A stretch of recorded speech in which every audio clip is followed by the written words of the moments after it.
Me da muchísimo gusto estar en un lugar maravilloso, con una persona maravillosa y con quien y quienes vamos a desarrollar un tema maravilloso. Y ese tema, por supuesto, y como se darán cuenta, tiene que ver con los murciélagos. Yo saludo con muchísimo gusto a la doctora Ana Ibarra. Ella es directora regional para México y América Latina de Bat Conservation International. Me da muchísimo gusto estar contigo. ¿Cómo estás? Muy bien, muchas gracias y muchas gracias por la invitación para platicar de algo que tú dices es maravilloso y que a nosotros como equipo nos apasiona. Pues vamos a empezar. Los murciélagos. Yo creo que tenemos muchas especies en la vida, animales, vegetales, que se convierten en especies sombrilla, cobijan a muchas otras especies y áreas de la vida en general. Creo que los murciélagos son uno de ellos, pero tienen una contraparte. Y es que se han mitificado llenos de espanto, desde el chupasangre hasta Drácula y no sé cuántos más. Empecemos. En efecto, uno de esos grupos son los murciélagos. Tenemos en todo el mundo hay 1482 especies y desafortunadamente por algunas especies y por tradiciones y desconocimiento, todas las 1482 pagan el pato. La pagan. Así es. Pero yo creo que una de las labores, y es una de las cosas que también nos ocupan mucho, porque nos preocupan, es ir quitando mitos, ir dando luz a un tema que, pues, porque es de noche, es muy oscuro y nos da miedo y no sé qué va a pasar. Y muchos de estos mitos, cuando la gente empieza a conocer, ¿qué fue lo que me pasó a mí? Yo trabajaba con aves muchos años y una vez que empiezas a conocer al grupo y te enteras de todo lo que... La biología de los murciélagos es impresionante, es maravillosa, es espectacular. A ver, cuéntame por favor, porque ya me muero de ganas. Simplemente me estoy imaginando desde el diseño de las alas, pues es que son un espectáculo. Los murciélagos son los únicos mamíferos que son capaces de volar por sí mismos, ¿no? A través de cientos de miles de años de evolución, lo que es nuestra mano, nuestro brazo y nuestra mano, en los murciélagos cambió para montar una membrana elástica maravillosa. Elástica. Elástica, sí, las alas de los murciélagos son elásticas. Si tú ves un murciélago en vuelo, no es una estructura fija. Lo que las aves consiguen con las plumas que son más o menos sueltas, los murciélagos tienen una estructura de membrana que es como una piel muy delgadita, montada en los huesos, que en los humanos son el brazo y la mano. Ellos tienen esta membrana montada aquí que les da una capacidad. O sea, entre los dedos, como Sí, las ranas, como las ranas, pero y son baja, los brazos. y Así, baja. sí, tenemos, no sé si salga, pero bueno, tenemos el ala del murciélago. Esto básicamente es el brazo. Aquí deberíamos de tener un codo. Y aquí este es su pulgar, literal, este es su pulgar. Y tienes 1, 2, 3, 4, 5 dedos, ¿no? Y en esa estructura que se transformó de una mano a un ala, montas esta membrana elástica que les da la capacidad de vuelo impresionante. Pueden hacer unas maniobras loquísimas, tú los ves, y hay murciélagos que vuelan como si fueran mariposas, así de con toda esa gracia, y los ves en el bosque, parecieran mariposas, y hay murciélagos que cazan como jets supersónicos a animales que tienen que hacer una caída para cazar un insecto, ¿no? Hay unos videos de murciélagos cazando unas polillas, porque además las polillas también no se dejan, ¿no? Entonces han evolucionado. Esta es una polilla. Esta es una polilla que en este caso es una plaga del maíz. Aquí todos los conocemos. Cuando nos abrimos la mazorca y arriba está toda picada y sale un gusanito y así de, ay, mi elote tan rico, es la polilla que pone sus larvas en el maíz y es una plaga porque daña los cultivos. Pero estas polillas, los murciélagos que son insectívoros, cazan estas polillas, de ellas se alimentan. Hay murciélagos insectívoros. Uh -huh. Hay murciélagos fructíferos. frugívoros. Frugívoros. Ajá. Comen fruta. Comen fruta. Los que hacen todo el mito y que hacen el miedito de la sangre son murciélagos, ¿qué? Son murciélagos hematófagos que comen sangre o sanguinívoros o chupasangre que luego les dicen. Que realmente a las que les toman la sangre es básicamente a vacas o a ganado. Y eso también es un problema que creamos nosotros. De las 1,482 especies de murciélagos, el 70%, 3 de cada 4, son insectívoros. O sea, la gran mayoría de las especies de murciélagos en todo el mundo comen insectos. Muchos de esos insectos son plagas para productos importantes de la agricultura para los humanos o insectos que pueden transmitir enfermedades, etc. Entonces, ¿no? Le estoy dando al clavo con tu plática, doctora, porque en México decimos somos los hijos del maíz, somos la cultura del maíz.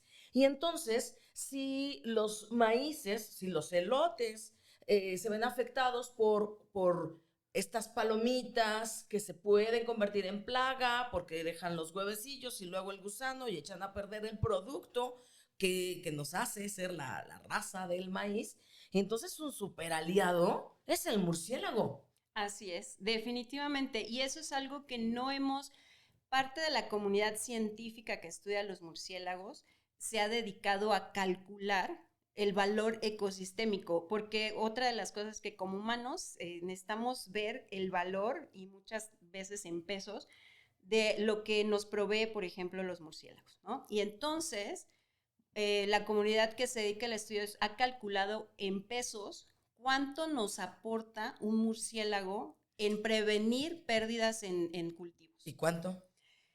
En aproximadamente, y los estudios no son completos, pero para México estábamos calculando, hay una sola especie, una especie de las muchas en México que es insectívora y que forma colonias de millones de animales. Tú puedes tener una cueva en la que hay 3, 4 millones de animales.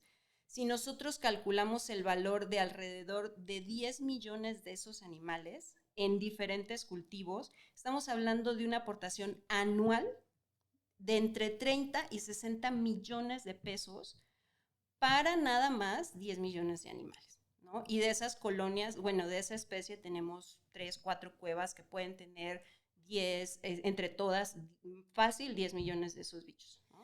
Doctora Ana Ibarra, me estás haciendo pensar en algo increíble y no todos lo hacemos.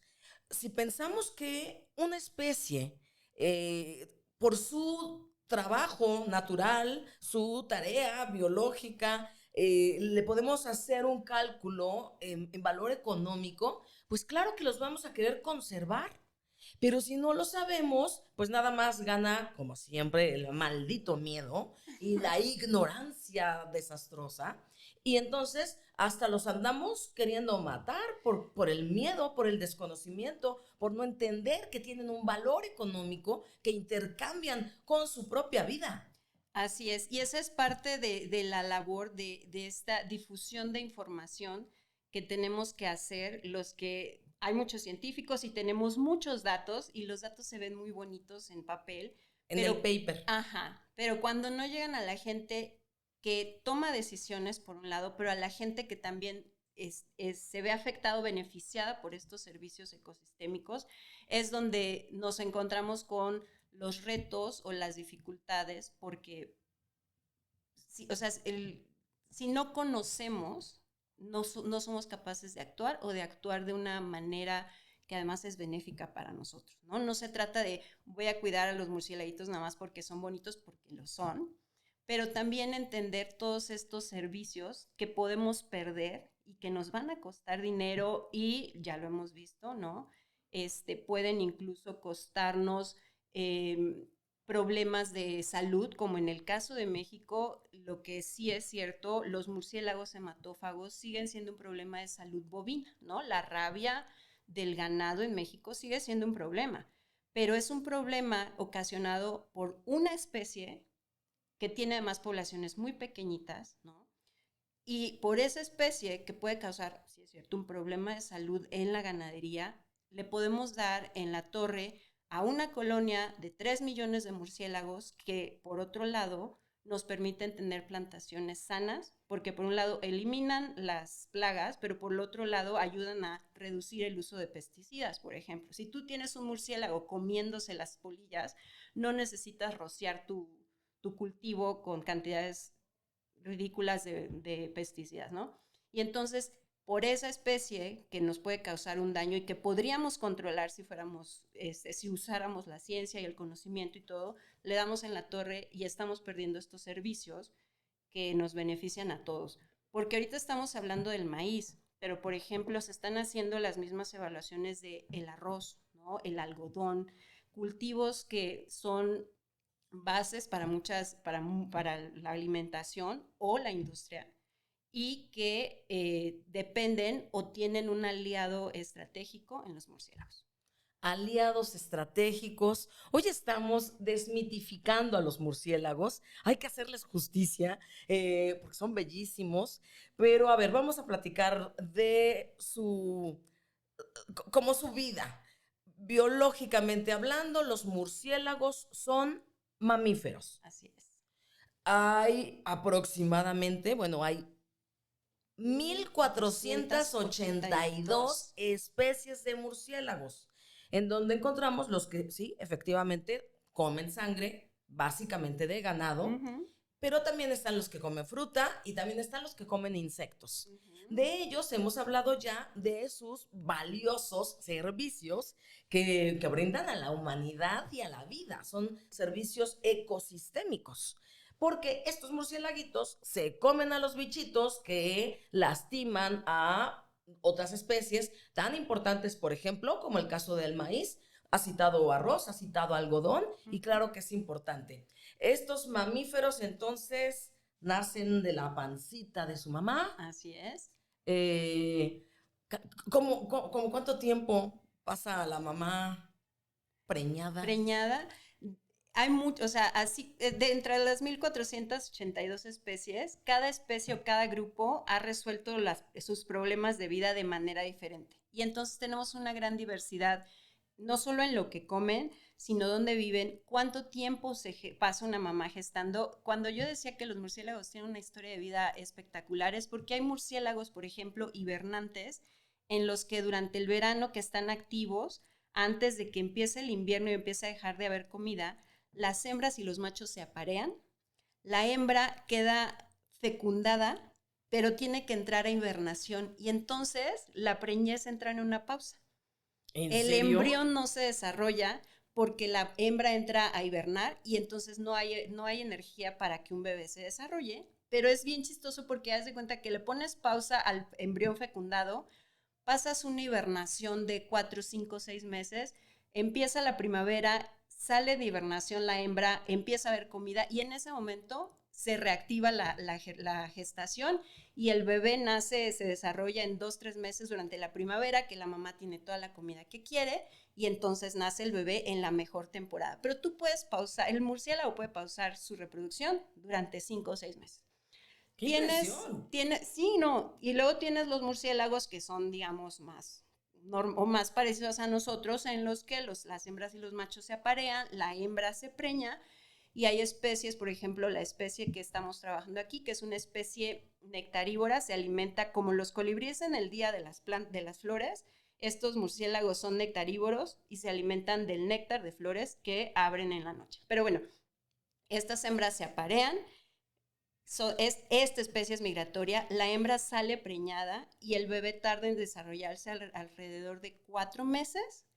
4 meses durante los cuales la hembra está migrando, el bebé se va desarrollando y la hembra va a dar a luz a Nuevo León o el sur de Estados Unidos, ¿no? Tiene una hembra que migrar preñada con un bebé que a término pesa casi el tercio de lo que pesa una mamá. Entonces, estamos hablando... Esa sí que es buena madre. Esas son unas madres increíbles porque además... Unas madres a toda madre. A toda madre.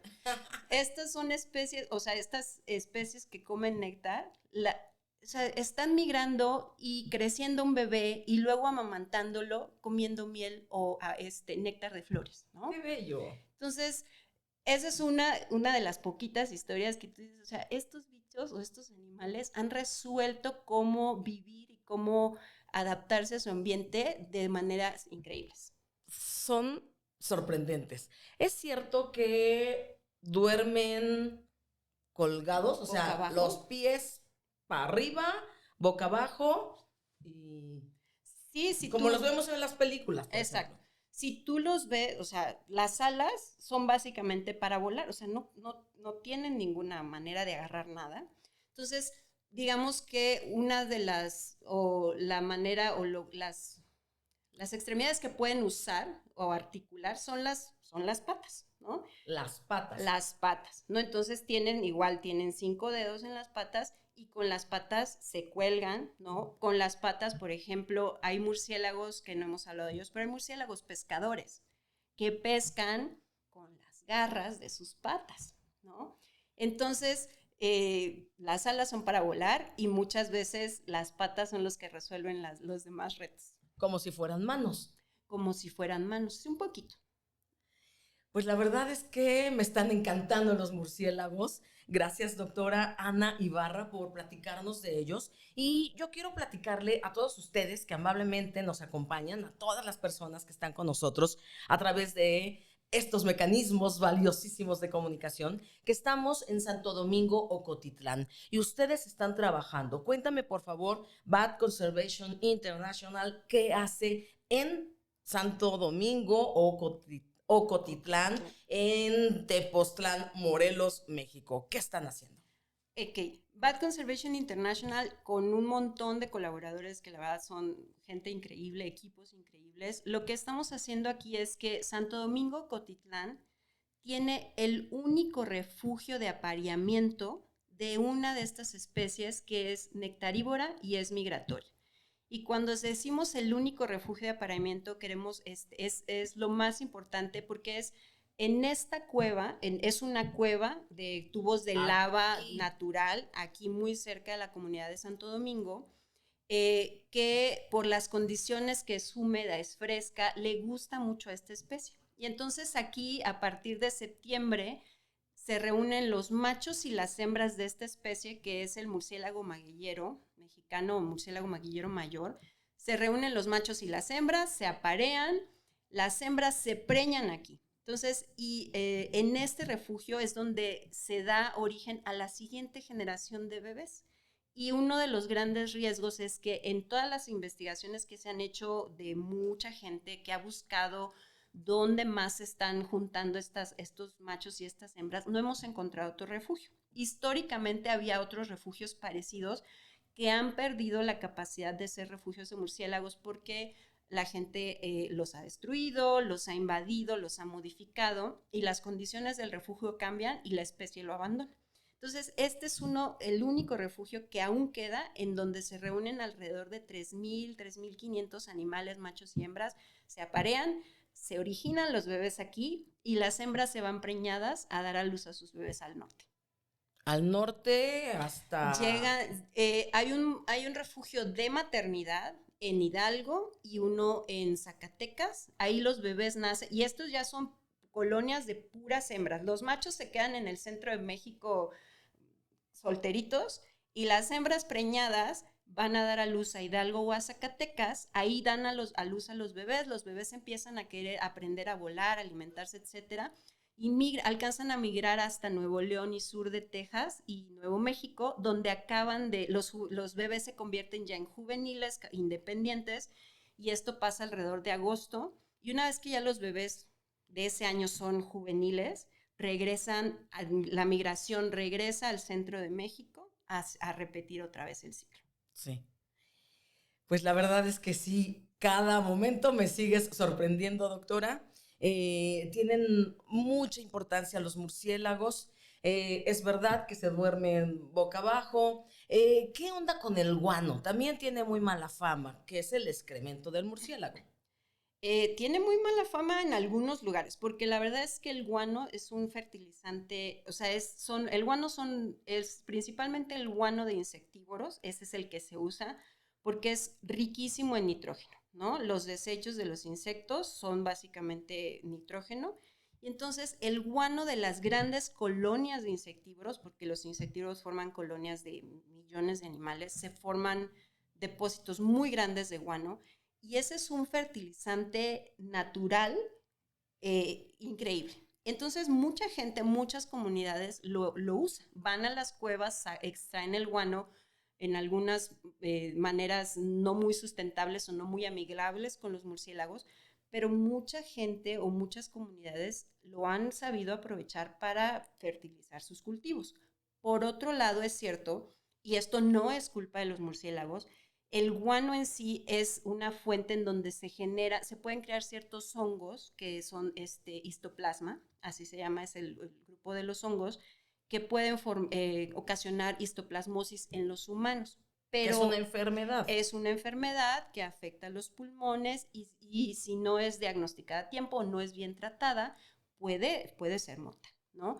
Pero eso no es culpa de los murciélagos. El hongo existe ahí, los murciélagos echan su guano y ellos pues, no tienen nada que ver con el hongo, pero las condiciones de humedad y temperatura de las cuevas son algo que le gusta a este hongo. Y entonces en algunas cuevas hay la presencia de este hongo y cuando los humanos las visitamos sin las precauciones debidas, podemos aspirar las esporas del hongo y desarrollar la enfermedad. La enfermedad puede ser tratable, pero tiene que ser detectada y tiene que ser tratada adecuadamente, ¿no? Pero eso no es culpa de los murciélagos, pero... Oye, ¿y qué hay? ¿Es mito o es una realidad que el COVID salió de China y de los murciélagos? Mucha información, mucha desinformación, ¿no? Entonces, uno de los principales problemas es que hasta el momento, y ahí yo no soy experta en el tema, pero hasta el momento ni siquiera hemos logrado ponernos de acuerdo de dónde salió. Lo que sí es cierto, y en eso sí coinciden los expertos, es que nosotros estamos provocando estos cambios del medio ambiente o del ambiente natural en la que los organismos han sido capaces de vivir y convivir con estos patógenos y nosotros estamos empujando y metiéndonos a estos ambientes y estamos ocasionando una serie de cambios en los que estamos exponiéndonos nosotros mismos a cosas o a seres vivos con los que no deberíamos o con los que no estamos preparados para convivir. Los murciélagos pueden convivir con muchos no patógenos, con muchos microorganismos que a nosotros nos podrían causar daño, pero los murciélagos, esa es otra cosa súper interesante de los murciélagos, tienen un sistema inmunológico que los hace resistentes a muchas cosas que a nosotros nos asustan, nos matarían, no sé, no se enfermarían por lo menos. Y los murciélagos han sabido, su sistema inmune está entrenado para enfrentarse a eso y más.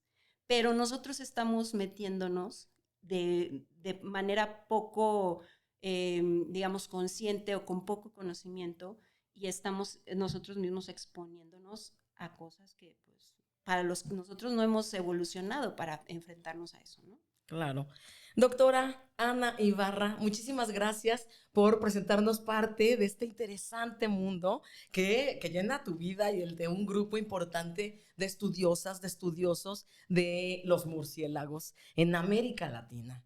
Y ahora te quiero pedir que me presentes, por favor, a la doctora Laura Navarro, ¿te parece? Me parece perfecto. Casualmente, Laura, que es una de los colaboradores que trabaja con nosotros en este proyecto, nos está acompañando aquí. Laura, por favor, te invitamos a pasar para acá. Ahora estoy feliz de conocerte, doctora Laura Navarro. Tú eres coordinadora de Educación y Comunicación de Bioconciencia AC. ¿Cómo estás? Hola, mucho gusto, encantada de estar aquí y de haber escuchado a Ana hace un momento. Sí, porque realmente cuánta información sorprendente que nos permite entender, valorar y en el mejor de los casos hasta enamorarnos de los murciélagos. Exacto, yo digo que a los murciélagos más bien se les aprende a querer por contagio. Yo digo que cuando las personas conocen a los murciélagos, nosotros les inyectamos murcielaguina y acaban enamorados de los murciélagos, ¿no? Ese es lo que yo pienso, ¿no? El contacto entre las personas y los murciélagos está lleno de historias, ¿no? Yo en realidad no soy bióloga, yo estudié pedagogía Y uno de los temas que he trabajado en mi tesis de doctorado es la relación entre las personas y los murciélagos, ¿no? Porque cuando yo digo la palabra murciélago, la gente dice vampiro, o dice miedo, o Miedo. dice asco, o dice susto, ¿no? ¿Y de dónde viene toda esa historia, no? Entonces, es muy interesante ver cómo las personas nos hemos ido vinculando con los murciélagos a lo largo de la historia, ¿no? Los murciélagos no pasaron desapercibidos. Tenemos desde pinturas rupestres de murciélagos, lo cual quiere decir que siempre han llamado nuestra atención. Sí. Ahora, es dificilísimo ver a un murciélago de verdad, ¿no? Los murciélagos vuelan muy rápido, su vuelo es impredecible y entonces cuesta mucho trabajo. Cuando la gente, yo le pregunto, ¿has visto un murciélago? Pues si acaso alguno lo ha visto pasar volando o alguno lo ha visto colgado de las patitas, como decían antes, ¿no? En algún lugarcito. Pero realmente ver a un murciélago de cerca es difícil y atrapar a un murciélago más difícil. Pregúntales a los chicos de investigación lo que les cuesta, ¿no? Poder atrapar a un murciélago. Entonces, realmente la información que la gente tiene de los murciélagos no viene de una información directa, ¿no? Entonces, cuando tú has visto un murciélago es una historia, cuando no lo has visto, toda tu información es cultural. Y eso es increíble. Cómo se ha ido transmitiendo la información de generación en generación, en generación, en generación, y cómo el día de hoy, cuando uno dice la palabra murciélago, la gente lo asocia normalmente con connotaciones negativas. Sí. Ha hecho muy mala fama a Drácula. Exacto, bueno, ese es un punto de la historia increíble, ¿no?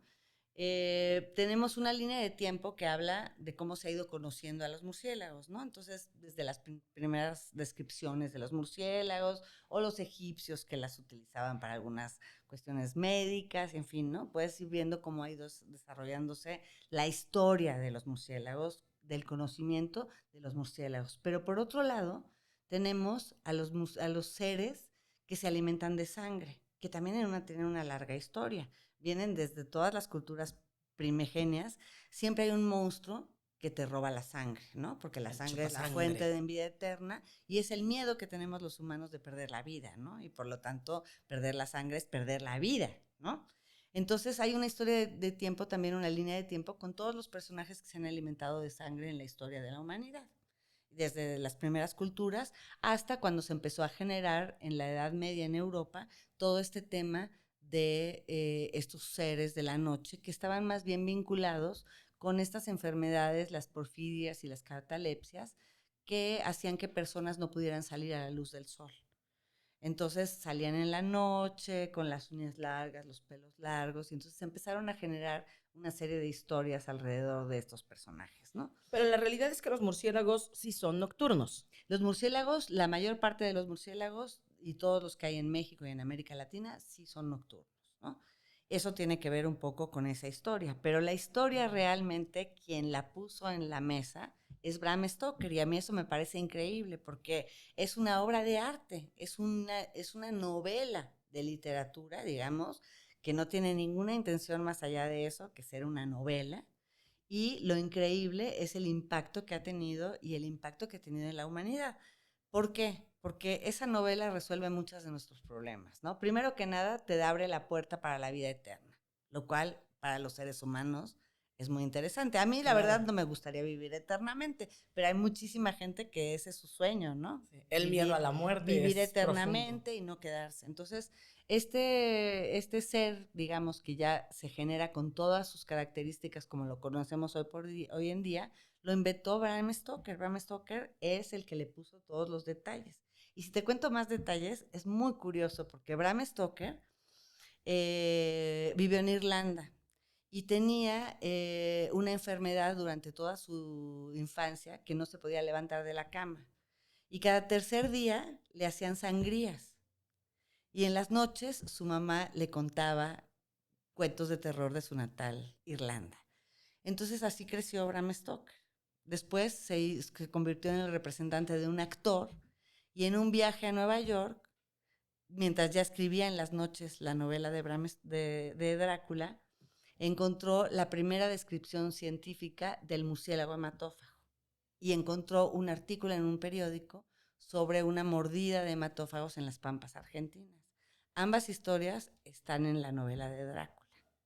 pero es increíble porque él es el que hace esta asociación. Y más increíble es que, por ejemplo, la transformación en lobo en la novela ocurre como en 70 ocasiones.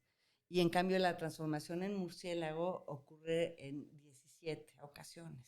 Entonces, realmente, el personaje que tendría que haber pasado a la historia como el transformador de Drácula era el lobo, no el No, el murciélago. murciélago. Pero en realidad el impacto fue muy grande. Ahora, la novela de Drácula no tuvo impacto como novela hasta muchos años después. Su impacto verdadero es que la primera novela, digo, la primera película de ficción que se hace es Nosferatu. Entonces, ustedes se imaginan la Gran Depresión después de la guerra, todos deprimidos, y de pronto llegaban los Lumière con su cine, Cine. y cuando llegaban los Lumière se bajaban de un camioncito, era la película, ¿no? La familia que llegaba en el tren, llegaba a un pueblo, se subía, y de pronto un día, un domingo, vas a ver el cine, y lo que te aparece es Nosferatu. Pues eso hizo un Boom. boom, ¿no? Pegó con tubo en el alma de las personas, y hasta hoy todos los años hay una nueva generación de películas de vampiros, novelas, caricaturas. Hoy por hoy tenemos hasta vampiros vegetarianos, imagínate en dónde estamos parados, ¿no? Entonces yo lo que siempre digo es que los vampiros de la imaginación, claro que existen gracias a Bram Stoker y van a existir siempre porque solucionan cosas de la humanidad. Lo que pasa es que son muy diferentes de los murciélagos hematófagos y no tienen nada que ver con ellos, ¿no? Esa es la diferencia que hay que hacer. Una cosa pertenece al arte y a la fantasía y además conecta con lo profundo del ser humano, y otra cosa son los murciélagos hematófagos como tal, ¿no? Entre la naturaleza del murciélago, su vida, el número de especies, los traslados, hay murciélagos que migran, que se trasladan kilómetros y kilómetros, su gran labor controlando una plaga de cultivos tan importantes como el maíz. Pero ¿qué tal? La literatura, el cine. Cuéntame un chisme más. Mira, hay muchas historias interesantísimas de la relación de los murciélagos y las personas, pero una historia que es muy importante es la de Bram Stoker, como contábamos. Y es una historia increíble, a mí me parece increíble porque eh, Bram Stoker escribió su novela y no estaba pensando en ubicarla en Rumanía, ¿no? Él tenía una historia, de hecho, él en un principio puso otro paraje, pero después uno de sus profesores le llevó unos folletos turísticos de Rumanía y le pareció muy bien que fuera ahí la historia, ¿no? Pero realmente no tiene que ver con la historia de Rumanía, tampoco tiene que ver con el empalador de Vlad Tepes, ¿no? No forman parte de los conceptos que él manejó en su novela.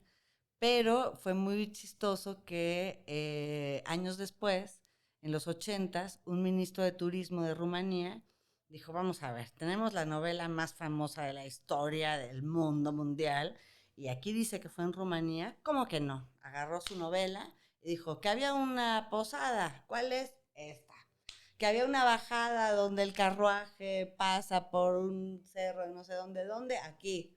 El castillo, el de Tipes, y armó todo el recorrido turístico, todo un tour para que visites los parajes de la novela de Drácula, cuando en realidad la novela no se escribió pensando en esos parajes y en Rumanía, ¿no? Pero ese saber sacarle provecho. Un provecho increíble, un ministro, yo le daría un premio a ese señor, porque Sí, la sí. verdad tuvo una idea increíble, ¿no? Para una visita turística, ¿no? Exacto. Y hacer este planteamiento ahora de otro tipo de turismo es maravilloso porque es con Exacto. base en una obra literaria y con un gran personaje que es per se el murciélago. Exacto, pero bueno, si tomamos en cuenta, por ejemplo, que los murciélagos que comen sangre, los hematófagos, son latinoamericanos y que en Europa no hay más que murciélagos insectívoros. ¿En serio? En serio. En Europa solo hay murciélagos que comen insectos. Entonces la diversidad, como siempre, está en Latinoamérica. Y entonces, bueno, en Latinoamérica y en otros países, yo hablo de donde yo vivo, ¿no? Pero bueno, la diversidad de murciélagos de América Latina es increíble y si lo comparas con los murciélagos insectívoros de Europa, pues nos quedan muy lejos, ¿no? Sí. Realmente. Pues sí, la verdad es que me sigue llenando de fascinación el tema. Y te quiero preguntar algo. Es una asociación civil, Bioconciencia, y trabaja específicamente para hacer educación, para hacer cultura ambiental, pro conservación. Cuéntame un poco de... Mira, Bioconciencia en realidad es una gran sombrilla que aloja proyectos de conservación. Pero nosotros tenemos una metodología, que es la metodología que hemos usado en el Programa para la Conservación de los Murciélagos de México desde hace 30 años, y es una metodología que tiene 3 patas. Una pata que es investigación científica pura y dura, otra pata que es educación y comunicación, y otra pata que es conservación.